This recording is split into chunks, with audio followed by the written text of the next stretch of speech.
Tonight, we begin with a quiet story, one that moves gently through the sky, through silence, through stars, and through one small step that changed everything.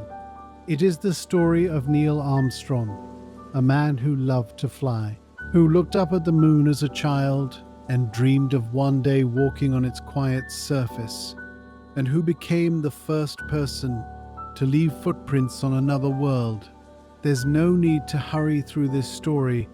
Let it unfold slowly, like the slow drift of a spacecraft through the dark.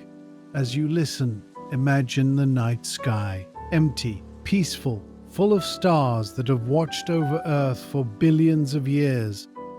And imagine a small spacecraft moving silently through that vast silence, carrying one person towards something no one had ever done before. Tonight, we follow his journey, from a quiet childhood in Ohio to the moon, and back home again with a story that still inspires the world today. Neil Armstrong was born in 1930 in Wapakoneta, Ohio. He was born into a quiet town under a wide sky where the nights were dark and the stars were bright. From the beginning, Neil seemed to notice the world with unusual care. While other children might have played loudly, Neil was the kind of child who watched, who listened, who wondered. He was fascinated by flight, by airplanes, by the idea that a person could leave the ground and travel through the air.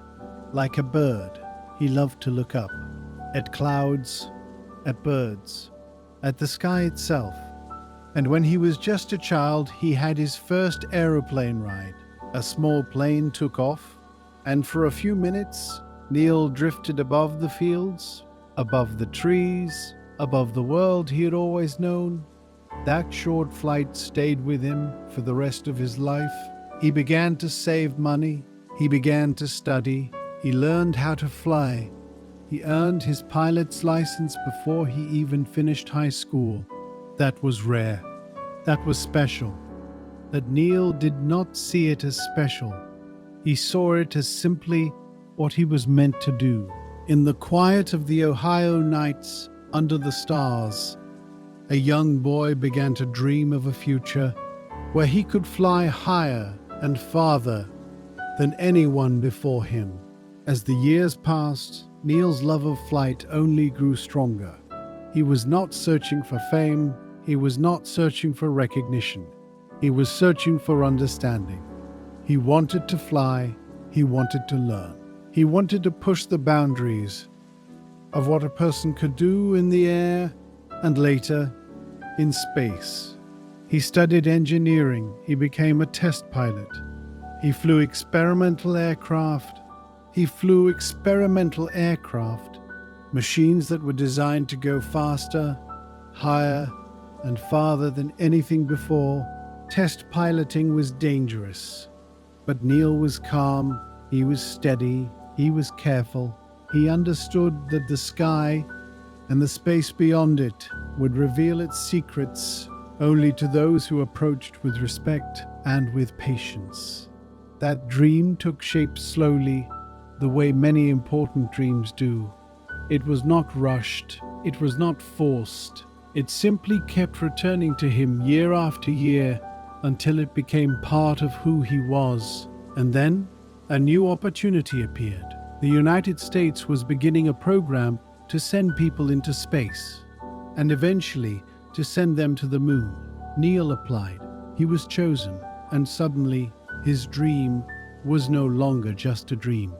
It was becoming a DFAR. It was becoming real. Neil Armstrong became part of NASA, the agency that would guide America into space. He trained with other astronauts in simulators, in laboratories, in classrooms, and in the sky itself. He learned how to fly a spacecraft. He learned how to navigate by the stars. He learned how to work with teams, under pressure, with precision, and with calm. The training was hard. But Neil did not see it as hard. He saw it as necessary. He understood that going to the moon would require everything he had and more. He studied the geology of the moon. He studied the maps. He studied the procedures. He practiced again and again and again. Something is calming about a person who prepares carefully. It gives others confidence. It gives the mission confidence. It gives the future confidence. Neil was that kind of person. Quiet, steady, prepared. And slowly his training, his skill, and his calm began to bring him closer to the moment he had been waiting for. In July 1969, Neil Armstrong and his crew, Apollo 11, were ready. They boarded the Saturn V rocket, the largest machine ever built by human hands, and they prepared to leave Earth for the first time in search of the moon. The launch was powerful. The ground shook. The rocket rose slowly at first, then faster and faster, until it broke through the atmosphere and into the silence of space. Imagine that moment. The silence, the vastness, the vastness, the vastness. The stars that did not twinkle because there was no air to scatter their light. And Neil looking out the window, watching Earth grow smaller as they moved farther and farther away toward the moon. After days of travel, they arrived. The lunar module, named Eagle, separated from the command module and began its descent toward the moon's surface. Neil was at the controls. He was calm. He was focused. He guided the Eagle through clouds of dust toward a landing site that was not as smooth as they had hoped. The fuel was low. The pressure was high, but Neil did not panic. He did not rush. He found a safe place, and gently he brought the Eagle down. The landing was successful. Neil Armstrong had made it to the surface of the moon. Imagine the silence, the stillness, the gray landscape stretching out in every direction, and one person sitting inside a small spacecraft, having just done something no one had ever done before. A few hours after landing, Neil was prepared to leave the spacecraft. He moved slowly, carefully, with training and with purpose. He opened the hatch. He began to descend the ladder, and as he reached the ground, he spoke words that would be remembered forever. That's one small step for man, one giant leap for mankind. That step was small, but the meaning was enormous. For the first time in human history, a person was standing on another world. Footprints were left in the dust. A flag was planted. Messages were left from people all over Earth. Neil walked slowly, carefully, on the surface of the moon. He collected rocks. He took photographs. He spoke with the President of the United States from the moon itself. But even in this moment, Neil remained calm. He remained quiet. He remained humble. He did not see himself as a hero. He saw himself as part of a greater effort, a team, a mission, a dream that had been shared by many people across many years. That humility, that quietness is part of what makes his story so peaceful and so powerful. After a short time on the moon, Neil and his crew prepared to leave. The ascent stage of the Eagle lifted off and rejoined the command module where the third astronaut waited, and together they began their journey home, back across the dark, back toward Earth, back toward the blue world that had been their home all along. When they returned, they were greeted as heroes. People cheered, photographers clicked.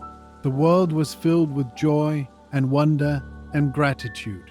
But Neil Armstrong was still Neil Armstrong, quiet, steady, humble. He did not enjoy the spotlight. He did not seek fame. He simply did what he had been called to do. And then he returned to a quieter life. He taught, he worked, he traveled, but not for attention. He lived simply. He remained curious. He remained thoughtful, and in his quiet way, he continued to inspire those who looked up and dreamed of the sky and the space beyond it. Neil Armstrong's life did not end with the moon. Over time, he became deeply devoted to education, to sharing his experiences, and to helping others pursue their own dreams. He believed in the importance of learning. He believed in the importance of learning. He believed in the value of preparation. He believed that science, exploration, and curiosity could be forces for good in the world. He taught engineering. He mentored young people. He encouraged students to look up, to ask questions, to believe in the power of their own dreams. His legacy became more than one step on the moon. It became a call to attention, to curiosity, to humility, and to responsibility. This part of his story is especially peaceful because it shows how a life rooted in exploration can become a life of service. Neil did not walk on the moon for himself. He did it for all of humanity. He encouraged others to do the same. And in that way, his work reached far beyond space. It touched schools, it touched families, it touched hearts around the world. Neil Armstrong's story is one of curiosity, quiet courage, humility, and deep care for the world. He began as a boy who looked up at the sky and became the first person to walk on another world. His life shows us that great change does not always come from speed or force.